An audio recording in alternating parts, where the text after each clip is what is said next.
Welcome to another episode of our live stream, My Journey to Eternity. Me-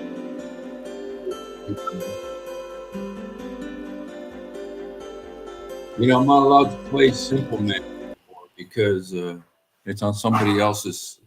Uh, so I can't monetize my videos if I play Simple Man. So that's why I'm not playing it anymore. So anyway, I hope you guys are having a good night. And yeah, I just wanted to come on, do a little thing about, one thing that we were always taught is that the Quran is from Allah. Gabriel recited it, read it on the preserved tablet.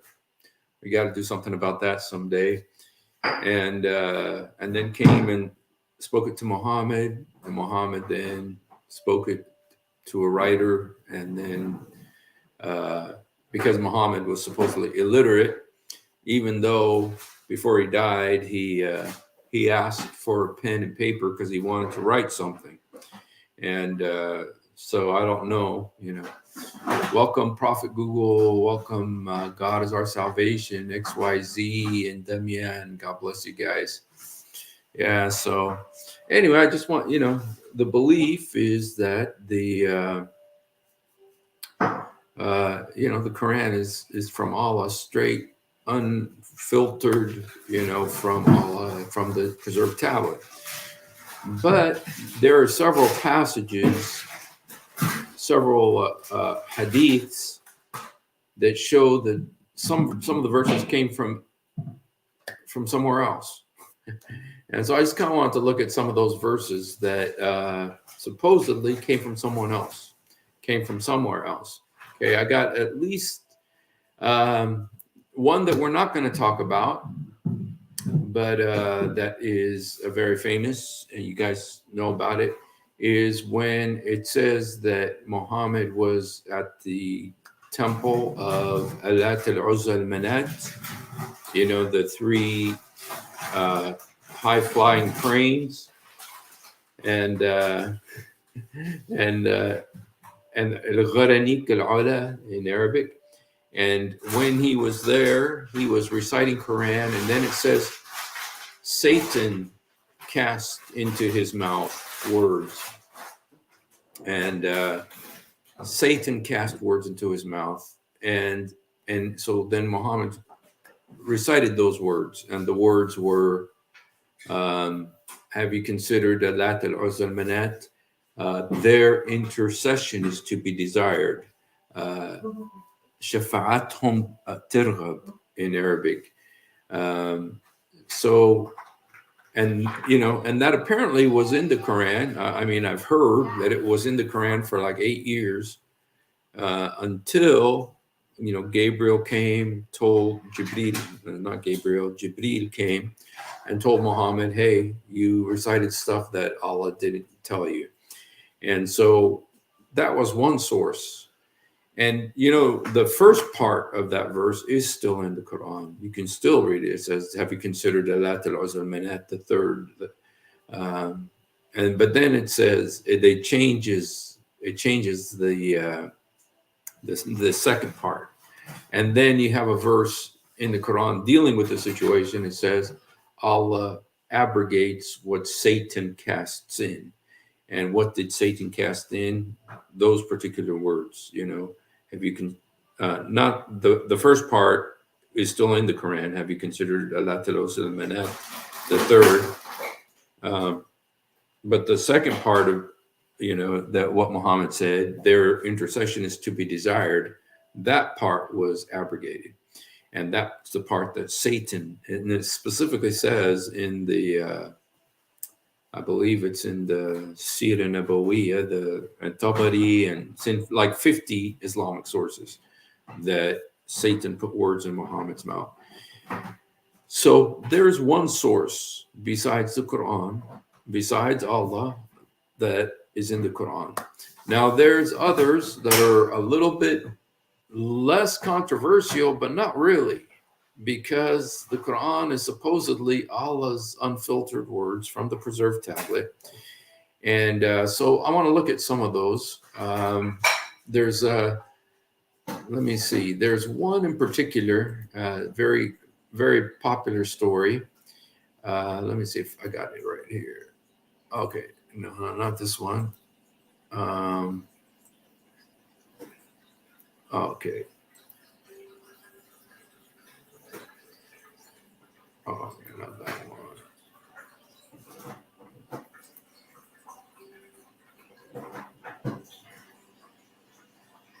Oh, did I forget to make a? Let me see. Let me see. I may have forgotten to. I may have forgotten to. Oops. May have forgotten. Oh, sorry about that. Just 1 second here. Cancel. Okay. Hi. Okay. I just want to see. The one, there's a verse. I know you guys know it. It's by Abdullah ibn Sarah. Let me see. Let me see. Is this the one right here?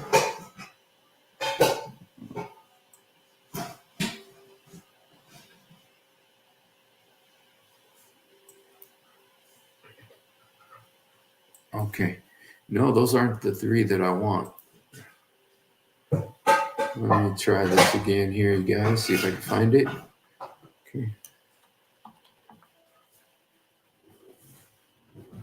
Oh, shoot.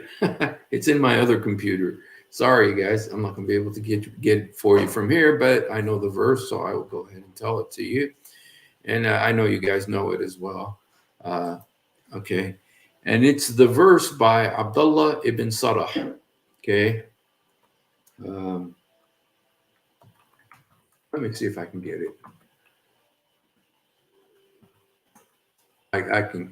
It's real easy to get it here. Okay.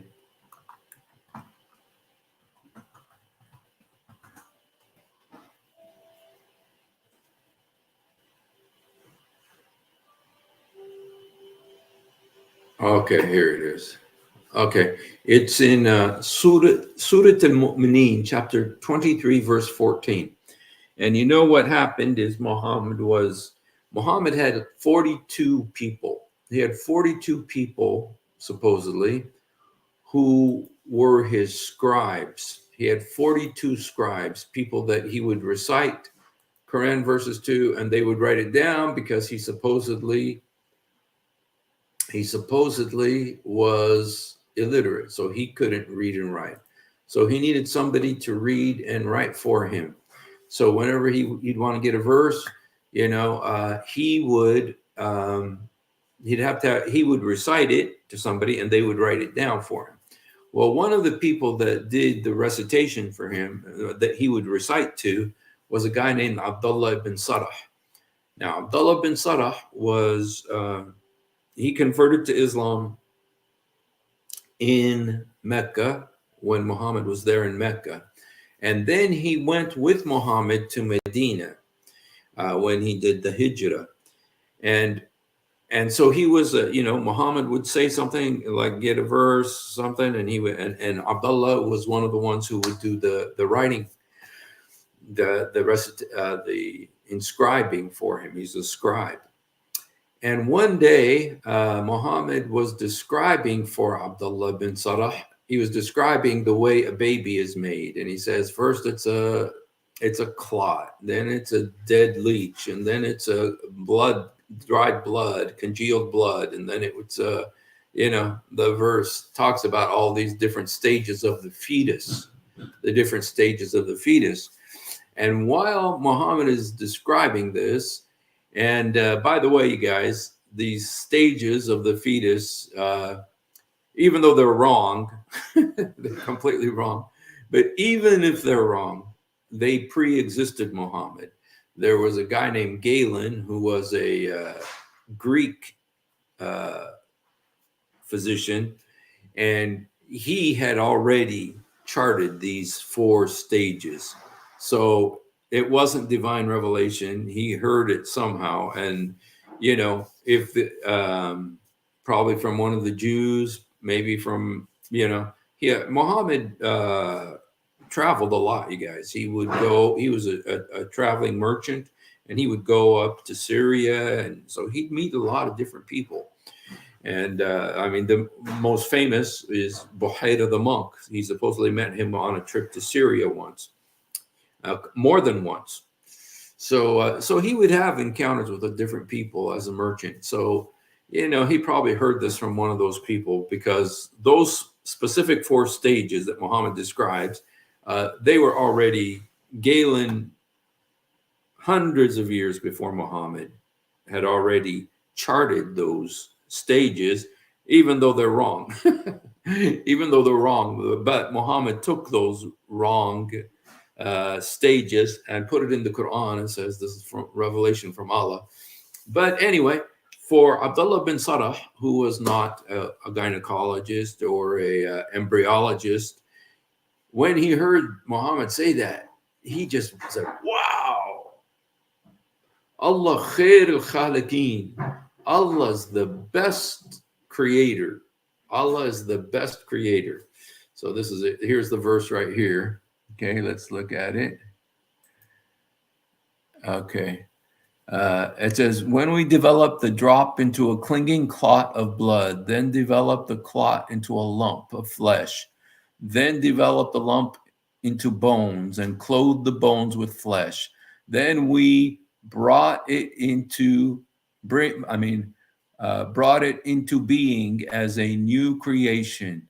So blessed is Allah, the best of creators. Well, that right there, ahsan al-khaliqeen in Arabic. In Arabic, it's the phrase ahsan al-khaliqeen, which means the best of creators. I want to come back to something else in this verse, but just to continue on on our track here about Abdullah bin Sarah. When he said that, Muhammad said, dude, that's awesome what you just said, that Allah is the best of creators. He said, that's really fantastic, Abdullah bin Sarah. Write that in the Quran. Put that into the Quran. Say Allah is the best of creators, which is in the Quran. It's in the Quran today. I mean, it's still there. I mean, that's how much. And the hadith is very clear how that came about. It wasn't Muhammad's words. It was the response of Abdullah bin Sarah to what Muhammad said. And so Muhammad said, whoa, nice. And, that's why they used to call Muhammad the ear. They called him the ear because he would hear stuff and then it turned into Quran verses. Like he took a lot of poetry. There's a very famous poet. A very famous Arab poet. What was his name? He was an amazing poet, Arabic poet. And he wrote beautiful poetry in Arabic. Muhammad heard it, and then it ended up in the Quran. Okay, and the Muslims know about this. If you go to the universities, I don't know if you guys know Hussein the Iraqi. Hussein the Iraqi, he is amazing. He is so knowledgeable. He did a program about this, and I translated it from the Arabic to English for Indonesia, and he talked about this one particular poet. Shoot, I forgot the poet's name, but Muhammad heard him. He was the ear. He heard it and said, "Oh, dude, that's awesome. I'm going to put it in the Quran." And so and there's very specific verses that Muhammad. You can actually get those. No, XYZ. No. It was not 50 Cent. No, it was not like an American rapper. It was.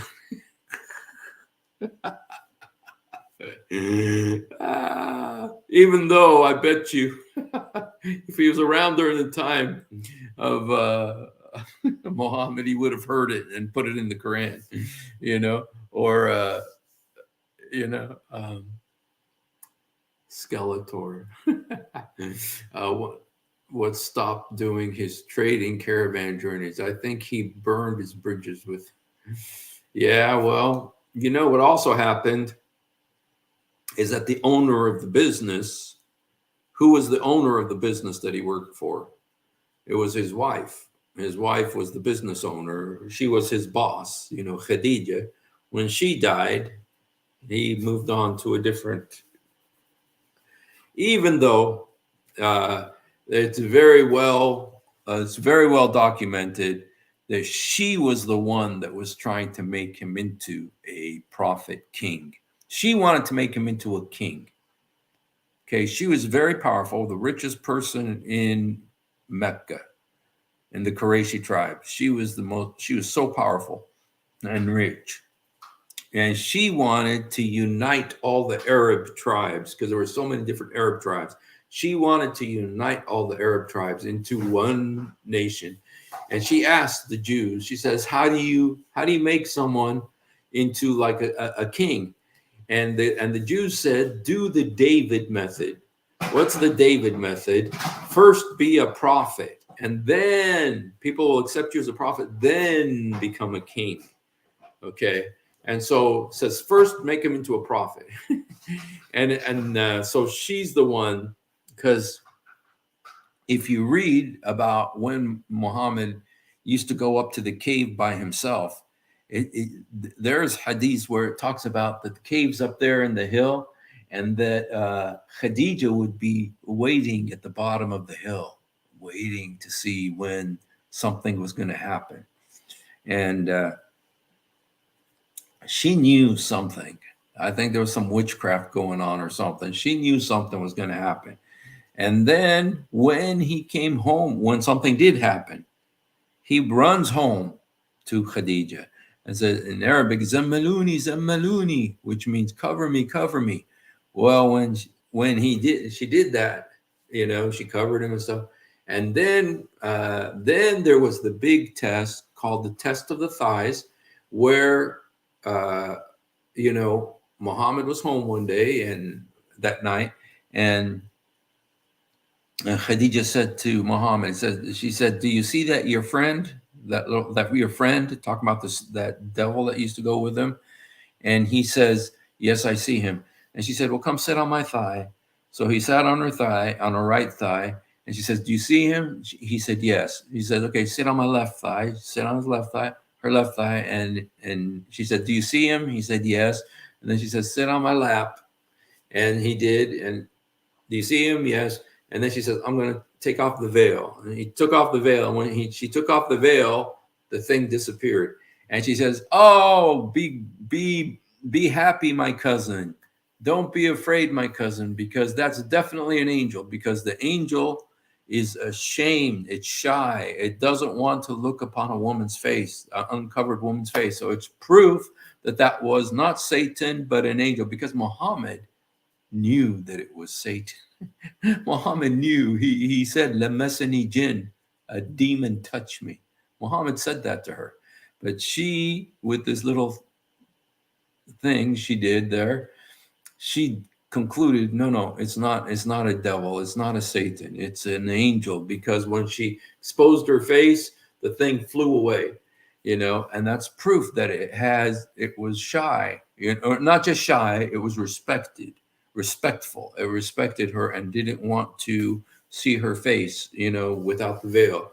So, and based on that, all of Islam is based on that, you guys, that this woman said it's an angel, because Muhammad thought it was a devil. He knew it was a devil. But so anyway, so that's kind of the situation there. And so Muhammad had lots of contact with lots of people. But when Khadija died, but even while she was alive, when Muhammad was 40 years old, that's when he supposedly started getting these visitations. And Eve making Adam eat the apple, and Khadija making Muhammad a prophet. You guys, it sounds like I'm making this stuff up, but there's a sheikh that wrote a book. His name is Abdul Karim, Khalil Abdul Karim. He's a Azhar sheikh, and he's the one that wrote this. That it's very clear that Khadija was the one. The word is stanfar. Like when you have two pipes and then you put grooves in the pipe so that you can, screw the two pipes together to make it into one pipe. The word that in Arabic, stanfar, is like to put grooves into the steel in order to twist them together. And that, it says, that's what Khadijah did with Muhammad to shape him, to make him into a prophet. And then from there, to make him a king. And that was her plan. Okay. Anyway, the UFC. So Muhammad had a lot of contact with lots of people. So, he heard about these 3 stages and he put it into the Quran as the divine word of Allah. There's never a point at which a baby is a clot of dead blood, a dead clot of blood. There's no stage at which a baby becomes that. Okay. And then Muhammad came up with the other hadith. The other hadith is where he explains how a baby in its mother's womb, that for 40 days, the baby is 120 days in the mother's stomach.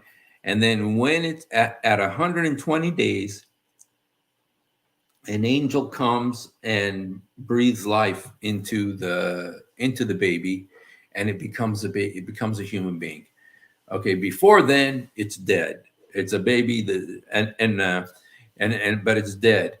But at 120 days, that's when the life comes in. That's when it becomes a baby.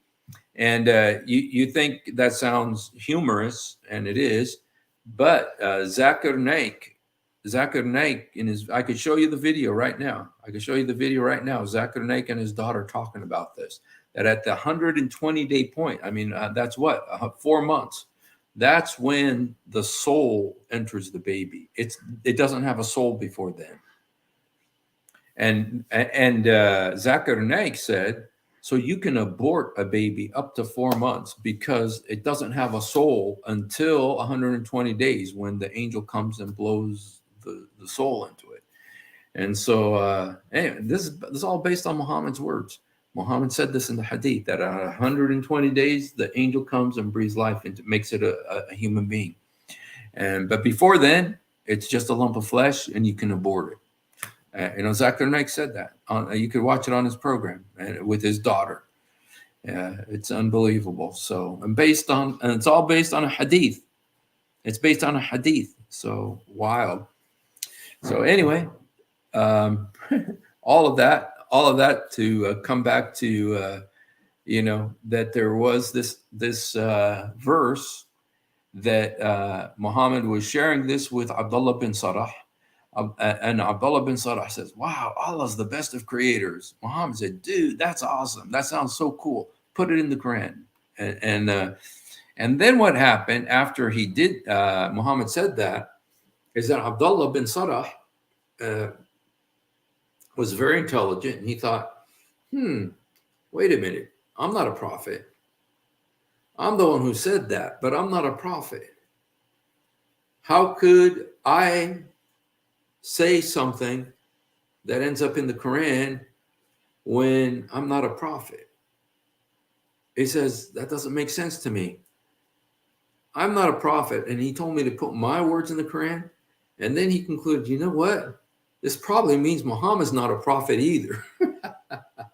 he deducted, he says, when I'm not a prophet and I'm getting words to put in the Quran, he says, that probably means Muhammad's not a prophet either. Well, so what did he do? He apostatized. He left Islam and went back to Mecca. He apostatized and went back to Mecca. And then when Muhammad came to conquer Mecca later, a few years later, he remembered Abdullah bin Sarah and he told his friends, go kill him. But it so happened that Abdullah bin Sarah had a cousin, and the cousin is the third caliph, Uthman. Uthman interceded for Abdullah and said, "Hey, Muhammad, he's my cousin. Please, he's a young kid. Be nice to him." So Muhammad did not kill him. And he ended up returning to Islam. Yeah, he returned because he was afraid. So anyway, so that's one time where words came into the Quran, but it wasn't from Allah. It was from Abdullah bin Sarah, one of Muhammad's companions. And like I said, there was 42 of these scribes. Who knows how much those scribes wrote that wasn't from Muhammad? But anyway, so this is one. And there's one other thing. I just want to tell you one other thing about this verse. I want to tell you one, just because I have a friend who is a pastor now, and he was a very well-known orchestra or opera director in Egypt. And he was a very devout Muslim, very committed Muslim and stuff. But one day he read the Quran and he read this verse. And it says, that the baby develops the lump into bones and then clothe the bones with flesh. Clothe the bones. So the bones, you got this little skeleton, and then Allah puts flesh on these bones. And فَكَسَوْنَا الْعَظَمْ لَحْمًا. كَسَوْنَا الْعَظَمْ لَحْمًا. And so he says that he puts flesh around the bones. So first of all, Allah creates this little skeleton of a baby, and then he puts flesh around the bones. And so, well, my friend, who is the opera director in Egypt, he read this, and he's educated. He'd been to university. And when he read this, he said, "This isn't how babies are made. This is ridiculous." And he left Islam because of this. He left Islam because of this verse, because it says that Allah covers the bones with flesh. He said, "That's ridiculous. That's not how babies are made." And so he left Islam, and he's a great preacher for the Lord these days. He really, he was on TV. He was a TV preacher and everything. We worked together for several years. So anyway, so this verse has a lot of issues. Okay, the first part is all Muhammad, but the last part where it says Allah is the best of creators, that's from Abdullah bin Sarah, and it's still in the Quran. And you have the hadith that tells you that that's not from Allah and it's not from Muhammad. It's from Abdullah bin Sarah, and yet it's still in the Quran. If there's any Muslim who can explain to us how that is, how is it that a verse by Abdullah bin Sarah is still in the Quran today? I mean, what's up with that? Is that I'm curious what Muhammad did for 4 years in the womb of Amina. Yes, Muhammad was, his mother was pregnant with him for 4 years. And how do we know that? How do we know that Muhammad was, his mother was pregnant with him for 4 years? We know this because his father died. His father died less than a year after he married Amina, Muhammad's mother. Less than a year after he married her, he died. And so, but Muhammad was born 4 years later. So how is it possible that his father died 4 years before he was born? The only explanation is that his mother was pregnant for 4 years.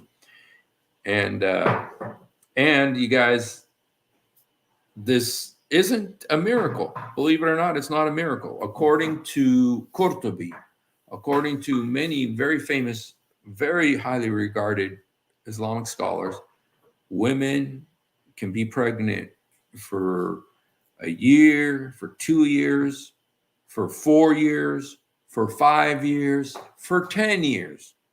Women can be pregnant for 10 years. This is according to Qurtubi, you guys. This is not like, I mean, you hear, oh, Muhammad's mother was pregnant with him for 4 years, so that's a miracle. It's not necessarily a miracle. There are many women that this happened to, according to Qurtubi. In fact, there was a slave girl, one of the slave girls of Muhammad, and she had 3 kids. And each one of her kids, according to Qurtubi, their mother was pregnant with them for 4 years. So it was a very common thing. So, you know, it's a very common thing. Okay. It was not it wasn't even miraculous. They don't say it was a miracle. They just say, yeah, this happens, you know? So, yeah. So, all right. Okay. Now let's look at some other verses. But I tell you what, you get talking about that verse right there really is a piece of work. And so, all right, let's look at some other verses that now the rest of the verses that I'm going to show you are all from Umar bin Khattab. You know, Umar bin Khattab, he was the second caliph, you know, after Abu Bakr was Umar bin Khattab. And he was the father of Hafsa, Muhammad's young wife. Okay, now, it wasn't his youngest wife. His youngest wife was Aisha, who he married when she was 6 and he was 51. But Hafsa, Umar bin Khattab's daughter, was also young. Okay, but she wasn't as young as Aisha, though. Okay, all right. And so Umar bin Khattab has at least 3 verses, and some people say up to 30 verses in the Quran came from Umar bin Khattab. And you go, wait a minute, how could this be? You know, I thought it's from the preserved tab. I thought it was from Jibreel. I thought it was from all the stuff. How is it from Umar bin Khattab? The hadith very plainly says it. The hadith says there's 3 verses in the Quran from Umar bin Khattab. But there's more than that. There's up to 30. But let's just look at 3 of them. Okay. Let me see if I can find. Okay. You know, this is from Sahih al-Bukhari. It says, the Lord agreed with me in 3 things. Okay. And so I'm going to show you the 3 verses that Allah agreed with Umar bin Khattab and put him in the Quran. Okay. So how does that work? If there's someone who understands this, a sheikh, a mufti, someone will come and explain to us how it is that Umar bin Khattab could say something and it Allah ends up agreeing with him and writing it in the Quran. Is it also up in the preserved tablet? Was it in the preserved tablet from eternity? Or did it just come about when Umar said it? Or when it was written in the Quran? Or, you know, how does this work? What kind of inspiration is that? When you hear Umar bin Khattab say something and then it becomes part of the Quran. You know, that's a different kind of revelation. So let's look. This is one of them right here. Now, this one is about the direction of prayer. Because remember, at the beginning, Muhammad learned pretty much everything Muhammad learned. He learned from the Jews. Okay, because when he was in Medina, he learned, first of all, from the Christian, or like so-called Christian cults, like the Ebionites, you know, because he learned from Waraka bin Nawfal, who was an Ebionite, okay, which is a kind of a rendition of the Jehovah's Witnesses or Mormons or something like that, kind of. And so he did learn from Christians, and it was after the Christians died, or those so-called Christians, Waraka bin Nawfal and Khadija, after they died, Muhammad became very violent. So that Christian influence kind of preserved him a little bit. But after they died, he went, you know, it was the second phase, when the Medina phase, where the verses of the Quran became very violent. Okay. And, okay. So anyway, before Muslims, they used to pray towards Jerusalem, just like the Jews. The Muslims used to pray towards Jerusalem, just like the Jews. Okay, because the Jews pray towards Jerusalem. And but Umar bin Khattab came along and said, wait a minute, why are we praying towards Jerusalem when Mecca's right here? And so this was a Umar bin Khattab verse that's now in the Quran. It says, and remember when we made the sacred house. I mean, understand something, okay? When you have an Umar bin Khattab quote in the Quran, that doesn't mean that these are Umar bin Khattab's words. This means Allah agreed with Umar bin Khattab and put it in the Quran. Allah agreed with Umar and put it in the Quran. Okay? And you know what? I'm going to, excuse me one second. I just want to get my computer.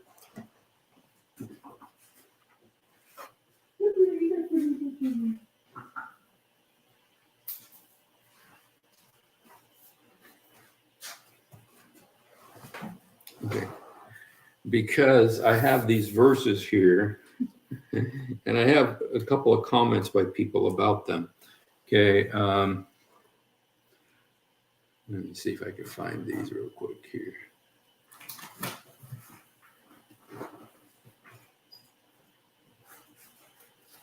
Okay.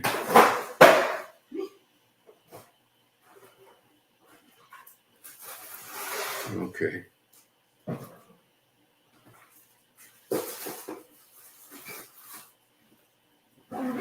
Okay.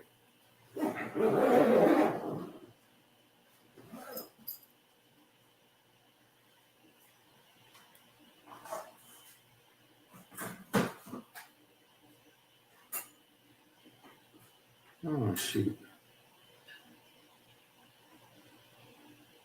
Okay.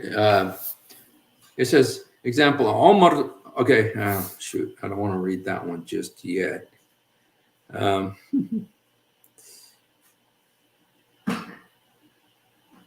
that's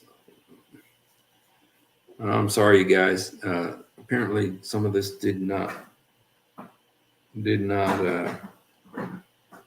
Let me see if it's here. Okay. All right. So Omar said, okay, this is Omar's verse, okay, and then Allah agreed with him and put it in the Quran. It says, and remember when we made the sacred sea, when we made, this is Allah speaking now. This is Allah speaking now, but what he's speaking is what Umar bin Khattab told them. Okay, it says, and remember when we made the sacred house a center and a sanctuary for the people, saying, you may take the standing place of Abraham as a site of prayer. Okay, meaning this is the place where you pray towards. And we entrusted to Abraham and Ishmael to purify the house for those who circle it, who meditate in it, and who bow and prostrate themselves in prayer. So this verse right here, and this is verse, let me see if I can get the verse for you here. Oh, yes, it's chapter 2, verse 125. This was from Umar bin Khattab. He's the one who told Muhammad, let's change the direction of prayer. Instead of praying to Jerusalem like the Jews, let's pray towards Mecca. And it was Umar bin Khattab who said that. Okay, so this verse is one of the. I really like the way Umar bin Khattab said it. I think the way Umar bin Khattab said it says it all, you know. And what did he say here? No, he says, my Lord agreed with me in 3 things. So it isn't that he agreed with his Lord. No, the Lord agreed with him in 3 things. Okay. And so, you know, the Lord, Muhammad's Lord, heard that Umar bin Khattab preferred praying towards Mecca instead of Jerusalem, and so he sent down this verse. And this verse says that you got to pray towards Mecca. So that is from Umar bin Khattab. And what's even more interesting about this particular situation with Umar bin Khattab is that there's another hadith about Umar and his thoughts about this, the Kaaba, the black rock. What he's saying is pray towards the black rock, not towards the rock in Jerusalem. He's saying, but you have a hadith, very clear hadith from Umar bin Khattab, where he went to kiss the rock. He kissed that black rock. And he said to the rock, he says, listen, rock, I know you're just a rock. And I know that you don't benefit anyone and you don't hurt anyone. You don't do nothing. You're just a rock. But he said, but I'm kissing you because Muhammad kissed you. And I know you don't benefit, you don't do good, and you don't do bad. You don't do nothing. You're just a rock. He said that to the rock, and that's in the hadith. And yet he's the one who changed the direction of prayer to the rock in Mecca instead of Jerusalem. And so anyway, so that's verse, like Umar bin Khattab said, the Lord agreed with him on this one. Okay. So it wasn't Allah's initiative. Allah didn't initiate the praying towards Mecca. It was Umar bin Khattab, and the Lord agreed with him. So I don't know. We would really appreciate if there was a Muslim who kind of help us understand how this is. Okay. Then we have another verse by Umar bin Khattab. It's this verse right here. Okay. Remember, there was this is kind of surprising, actually. This verse is kind of surprising because what happened is that, Muhammad was caught having sex on Hafsa's bed. This is Umar bin Khattab's daughter. Okay. I told the story so many times, but just because it's relevant to this, I'll tell it again. One day, Muhammad says to his wife, Hafsa, one of his 13 wives, Hafsa, says, honey, you haven't seen your dad, Umar bin Khattab, in a while. Why don't you go visit him? And she goes, okay, honey, I'll go. And so she's walking to go visit her dad. And then on the way, she thinks, it's kind of strange that Muhammad wanted me to go out today. I wonder if I forgot something or something. And so she goes back to the house. And when she goes back to the house, she finds Muhammad sleeping with the slave girl. Not sleeping, having sex with the slave girl, Maria the Copt, on her bed, on Hafsa's bed.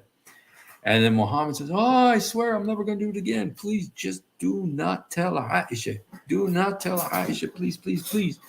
And then Hafsa went and told Aisha.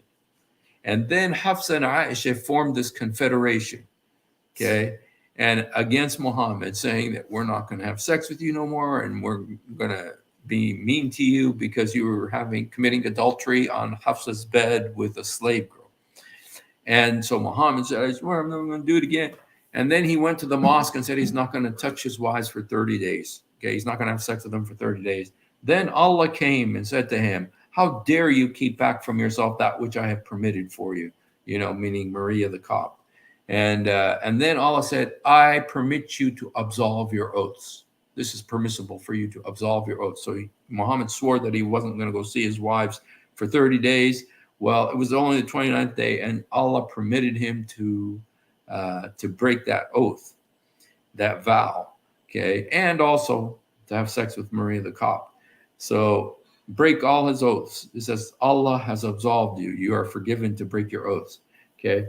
And and then Umar bin Khattab came, and he added something which I find very interesting, that it's in the Quran.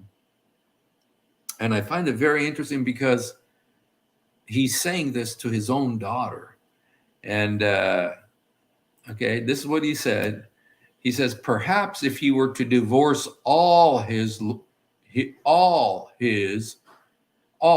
divorce you all, saying all his wives, including his daughter Hafsa, his Lord would replace you wives with better wives who would be submissive to Allah, faithful to him, devout, repentant, dedicated to worship and fasting, previously married or virgins.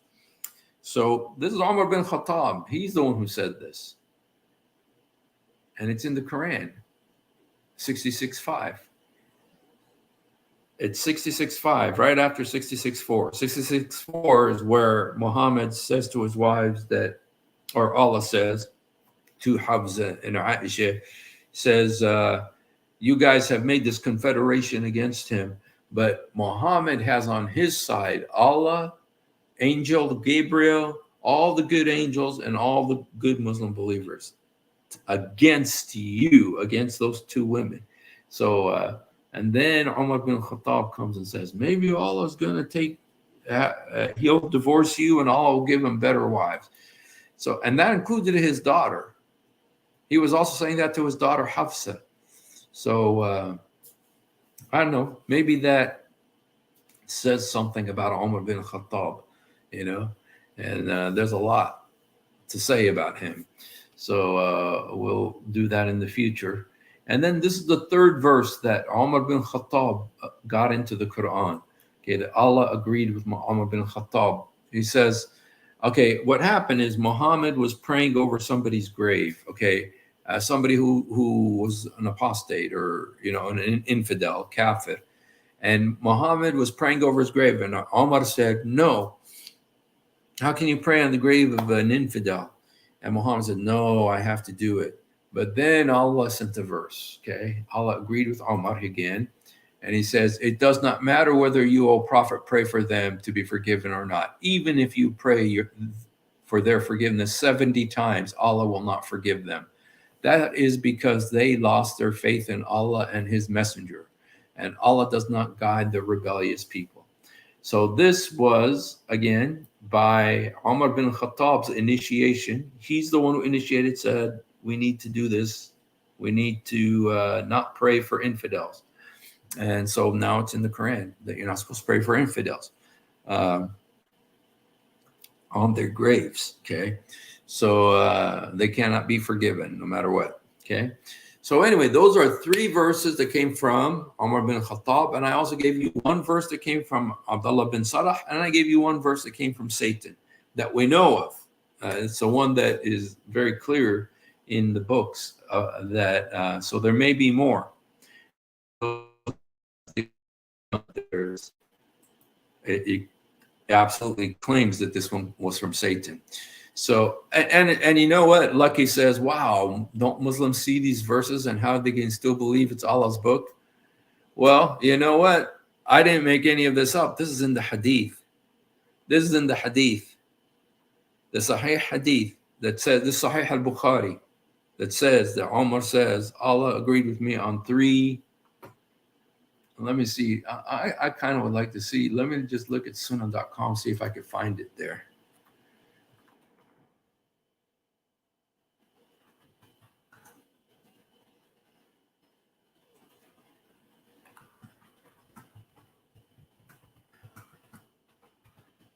Let me see if there. Okay, yeah, it's here. Sahih al-Bukhari. This is Sahih hadith.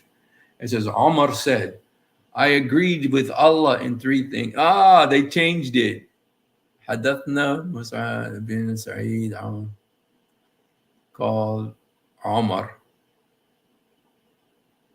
Wafakat.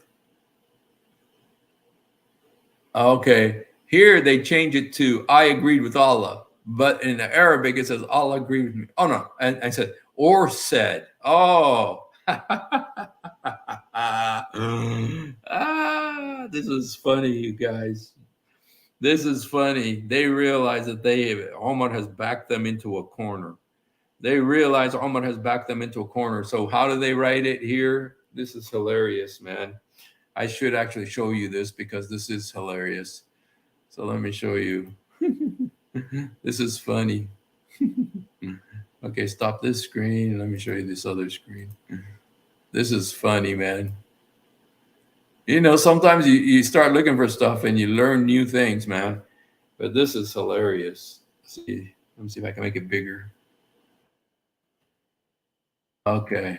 Can you see that? Okay. Okay. See if you can follow. I'm going to go ahead and read it. It says, Omar said, I agreed with Allah in three things. Or said, my Lord agreed with me in three things. Wafakni Rabbi fi thalatha. Okay, so the Lord agreed with me three things. Oh, Allah's apostle, that you took the station of Abraham as a place of prayer. I also said, oh, Allah's apostle, good and bad persons visit you. Would that you ordered the mother of believers to cover themselves with veils. So the divine verses at hijab, the veiling of women, was revealed. I came to know that the prophet had blamed some of his wives. So I entered upon them and said, you should either stop troubling the prophet, or else Allah will give the apostle better wives. When I come to one of his wives, she said to me, oh, Omar, does Allah's apostle haven't what he could advise his wives with, that you try to advise them? Thereupon Allah revealed, it may be that if he divorced all of you and give him better wives. 66:5. So Allah did that after the wife said, dude, who are you to come talk to us, come between us and our husband? Can't he advise us? Do you got to get involved? And then Allah responded by sending a verse, and that was the verse 66:5. So jeez. And they can't agree. Did Allah agree with him, or did he agree with Allah? Because it says both. It says he agreed with Allah, but then it says no, Allah agreed with him about, three things. So anyway, okay, guys. Well, I just wanted to do a little thing here tonight, and it's lasted almost an hour, which is great. Okay, yeah, you guys. This is. This is all very, I've heard so much. That nothing surprises me.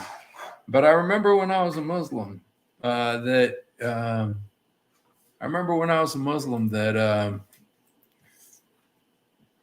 how we were taught the Quran is so perfect, and no one can change it or nothing, and all this stuff. And then now you see all this stuff, man. It's just like, dude, what's going on here?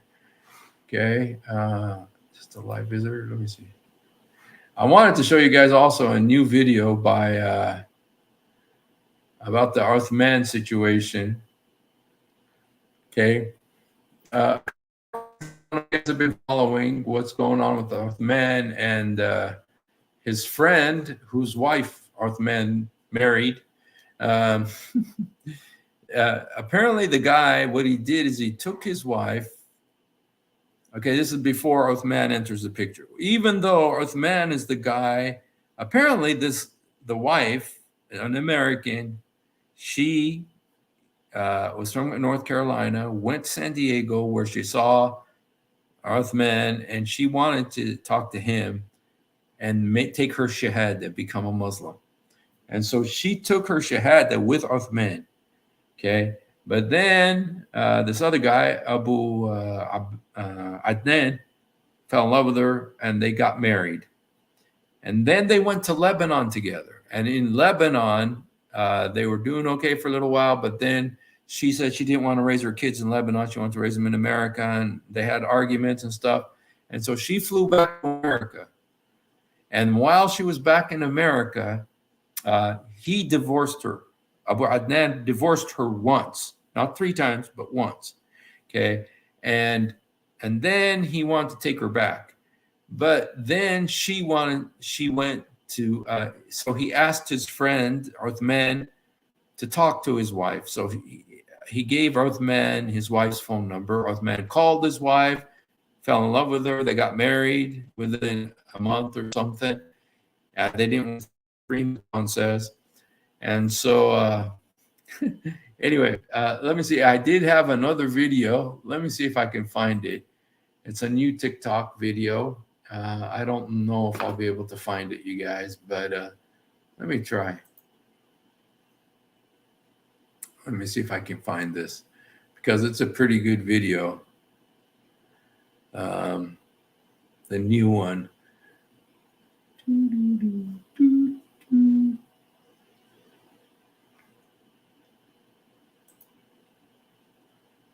Okay.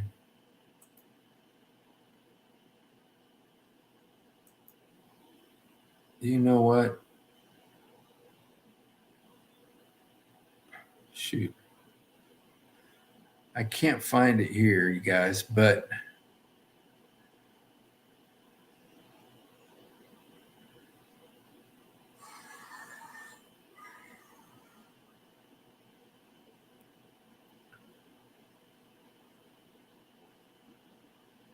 Okay, I can't find it, but I'll try to get it for tomorrow, you guys. And anyway, you guys, this guy Abu Adnan, he's determined to expose this, and it's not going to look good for Sheikh Ketchup. What's the point of talking? Elias, the reason for the ketchup is because Sheikh Uthman claimed that some Christian guy came and stabbed him. And so he put ketchup on himself, on his hand and stuff, and did a video. And then he told everyone, I filed a police report at San Diego Police, and the police report is there, and they have the name of the guy, and they have the weapon and everything like that. But then, many have called. Many are accusing him of lying, but they haven't found. So far he's been all the evidence is against Sheikh Uthman, Ilyas. All the evidence is against Sheikh Uthman. That fact that Abu Adnan's wife is living with Sheikh Uthman's mother, and she calls Sheikh Uthman's mother her mother-in-law. Well, if Sheikh Uthman's mother is Abu Adnan's wife's mother-in-law, that means she's married to Sheikh Uthman. And and then there's a video. You got to see the video today. I don't know if I could. Let me see if I can pull it up. Yeah. No, I'm sorry, Elias. Sheikh Uthman, I think this is, because he blasphemed so much, saying that Jesus is a Muslim and all this stuff. And I think God is saying, you know what? You can't do that. You can't keep lying about me like that. So let me see if I could find this video here. Oh, it's a TikTok video. Yeah. Let me see if I could pull that up. TikTok.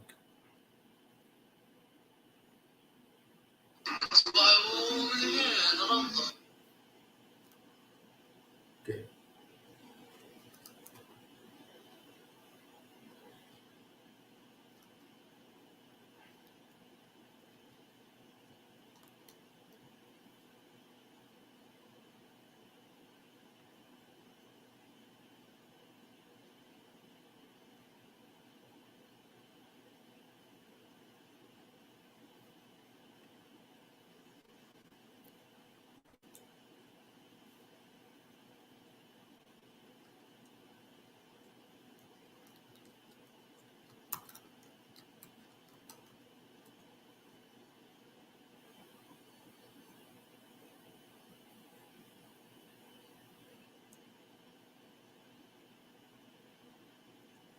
Okay. Okay.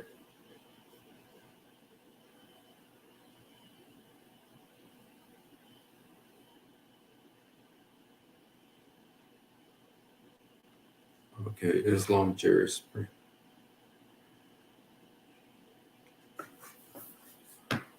Let me see if I can show you this one.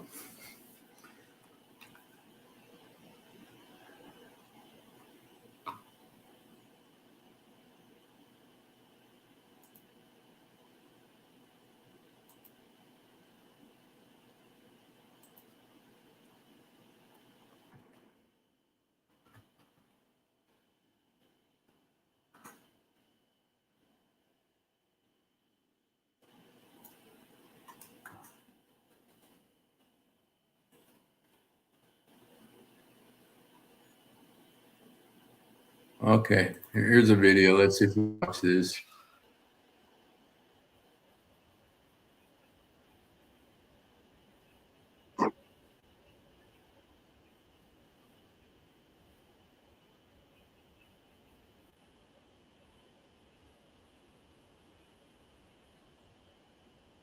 I'll make the volume louder.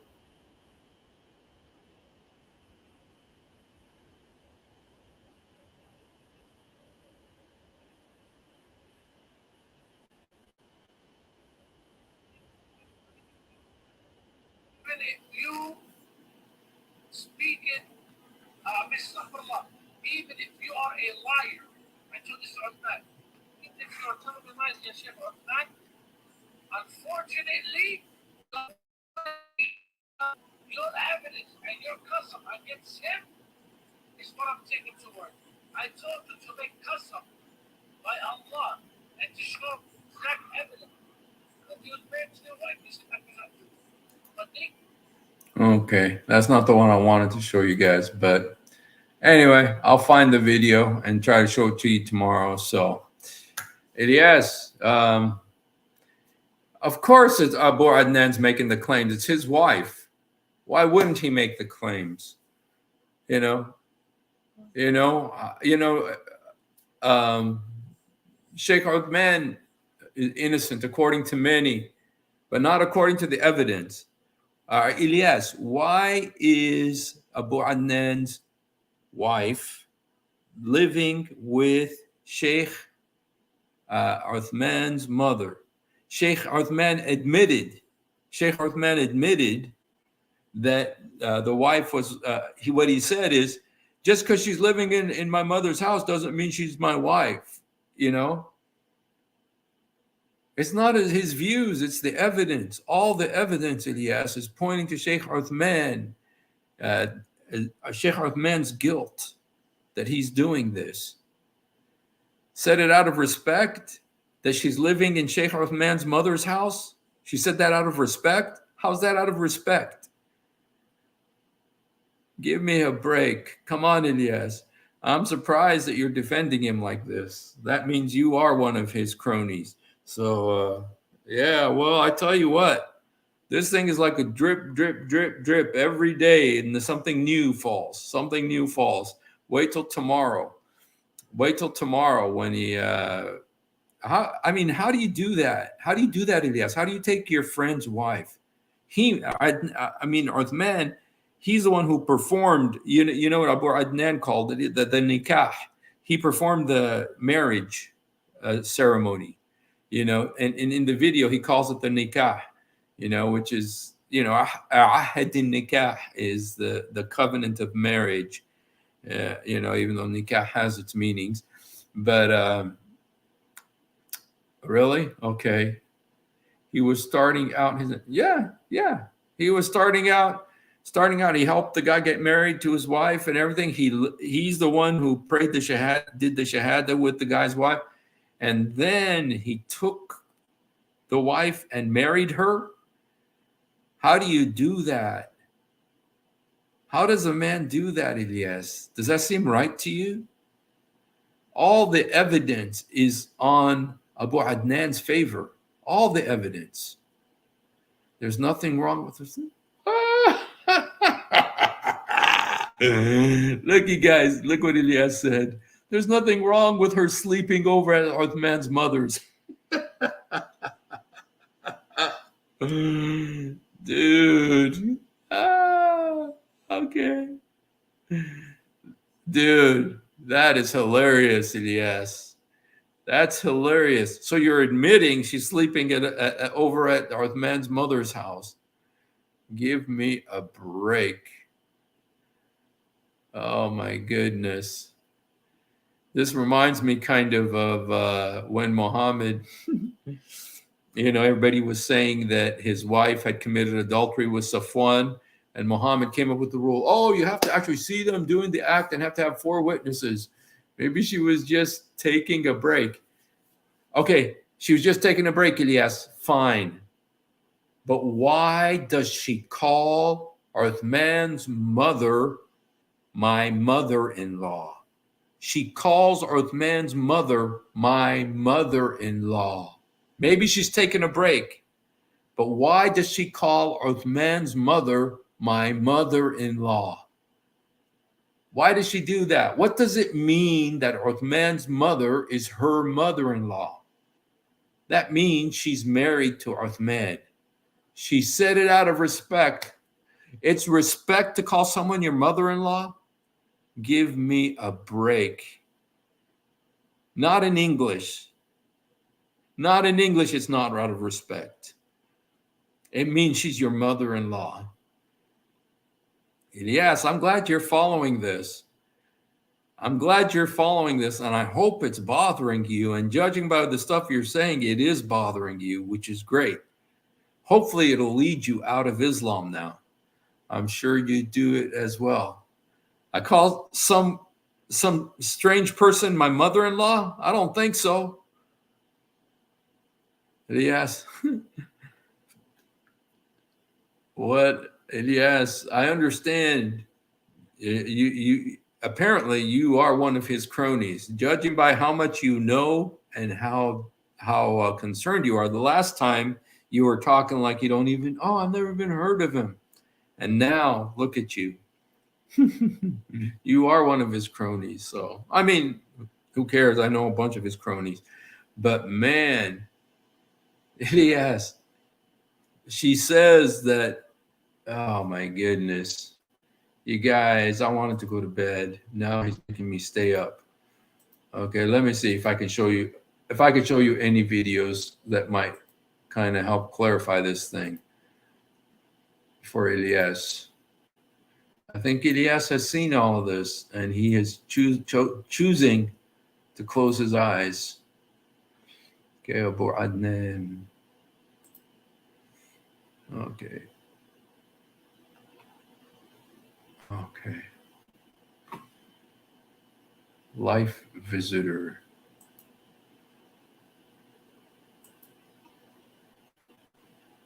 Okay.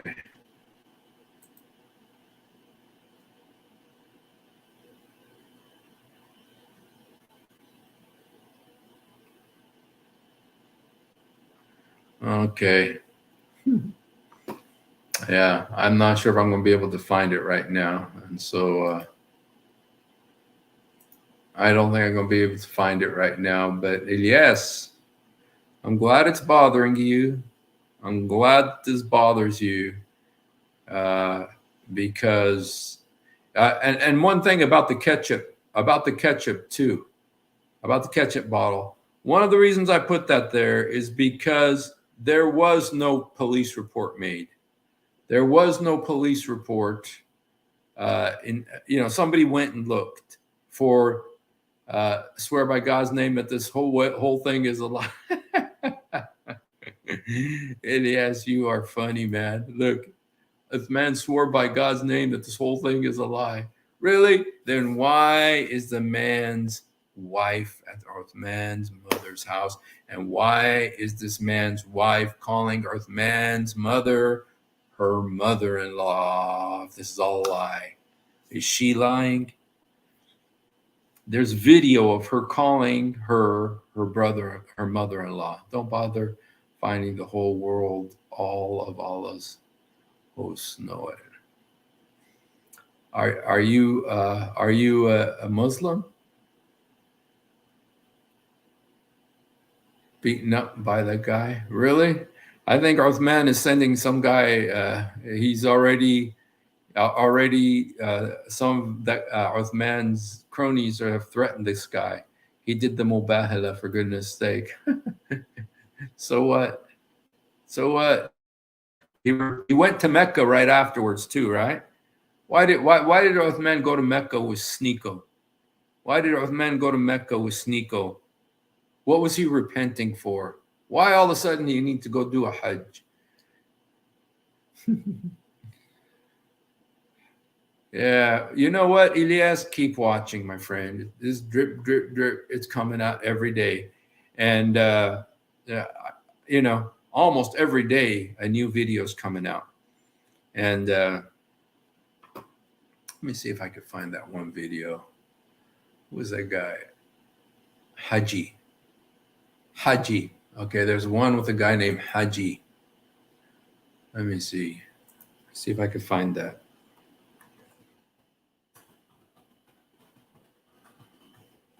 Haji Adnan.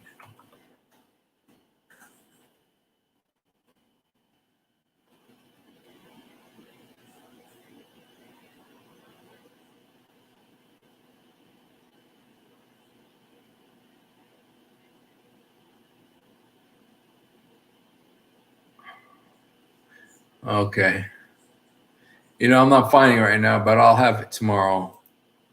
I'll have it for you tomorrow.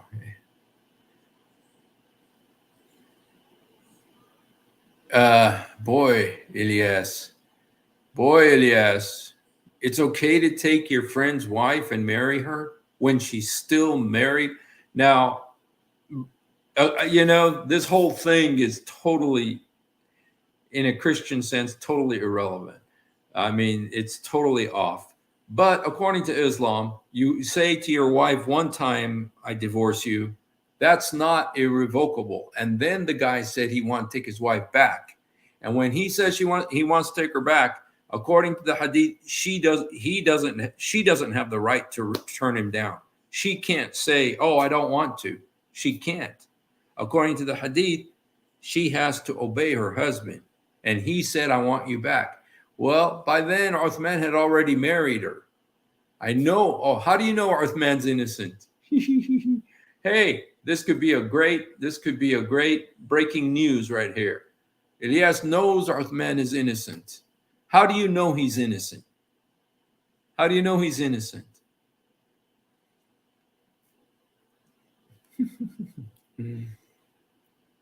How do you know he's innocent? I mean, do you have evidence? Because there's a lot of evidence that he's not innocent. There's a lot of evidence that says he's not innocent. If you have evidence that he's innocent, you need to show everybody. You need to get your friend off the hook here.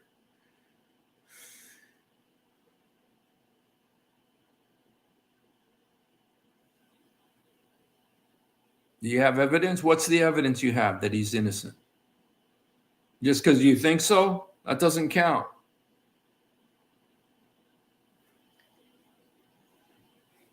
I think of a halal scam. Omniscient like shaitan in Islam. You're funny, Elias. يا باي انت ومبهلاتك. Who cares, man? He went to Mecca to repent for something. What did he go to Mecca with Sneeko for? The mubahala wa mubahala. Why did he go to Mecca with Sneeko? You guys, Elias knows thou doth protest too much because you know the truth, Elias, that this thing is, he's watching this thing, man, which is good. I hope you'll see the truth. I hope you'll see the truth, Elias. Okay. Sneeko is to show Sneeko Islam. Yeah, he went to Mecca because he wants to repent for something. What did he do that he needs to repent? Marrying his friend's wife? Marrying his friend's wife while his friend is still married to him? Is this Islam, taking your friend's wife, marrying your friend's wife? Is that also Islamic? I mean, Muhammad did it. He married his son's wife. Muhammad married his son's wife. So this is nothing compared to what Muhammad did. Muhammad married Zayd's wife.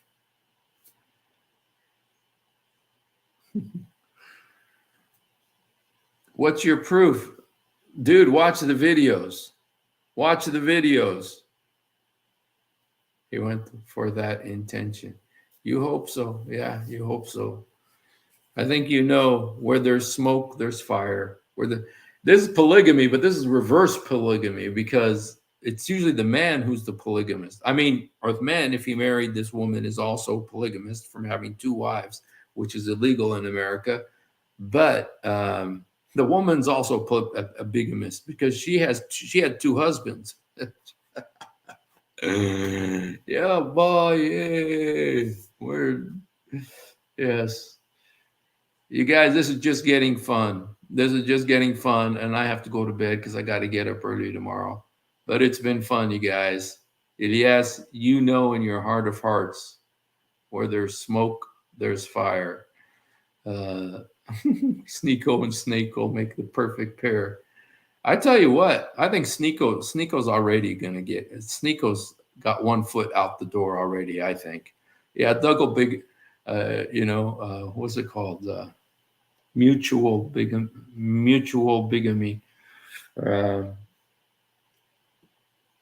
Symbiotic bigamy.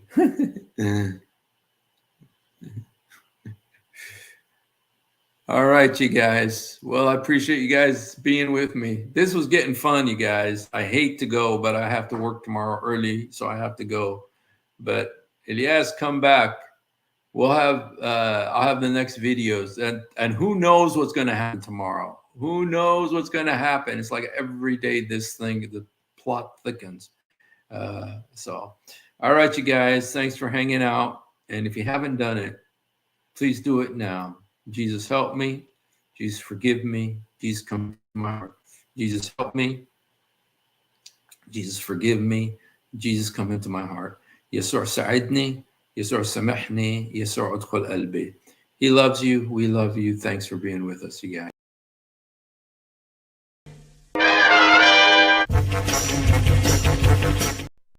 If you have ever wondered why dull apologists lie so much, it's because on a rare occasion that they tell the truth, this happens. One of the reasons I accepted Islam was the scientific miracles. I'll be honest with you. And now we know that this whole scientific miracles was absolute nonsense. That the standard narrative has holes in it. That's what I'm going to say.